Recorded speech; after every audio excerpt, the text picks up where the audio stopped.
Mislim da bi svakako Srbija morala da bude mnogo ambicioznija u ovim pregovorima. S jedne strane, bitno je da dobijemo gasovod, ali imajući u vidu da će on biti aktivan tek za 5 godina,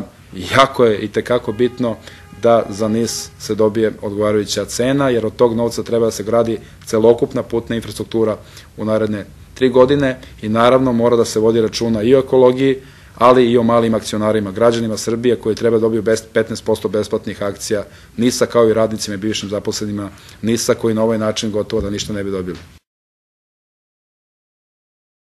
Vlada je na današnjoj sednici usvojila platformu za pregovore sa Ruskom federacijom o saradnji u oblasti gasne i naftne privrede sa 4 glasa protiv. Ministri iz G17+ bili su protiv iz razloga što je ova platforma defanzivna, bez konkretnih cifara, koje su inače uobičajene za ovakve platforme. Inače, na vladi je takođe u prilogu bila i sadašnja ruska ponuda, za koju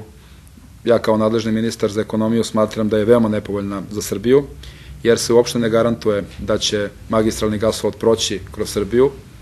a s druge strane traži se da se odmah preuzme 51% u NIS-u, a njihovi pregovarači su za to ponudili svega 400 miliona evra, što je duplo niže od trenutne knjigovodstvene cene NIS-a. Čitav niz predloga pregovarača s ruske strane je zaista nepovoljan za Srbiju.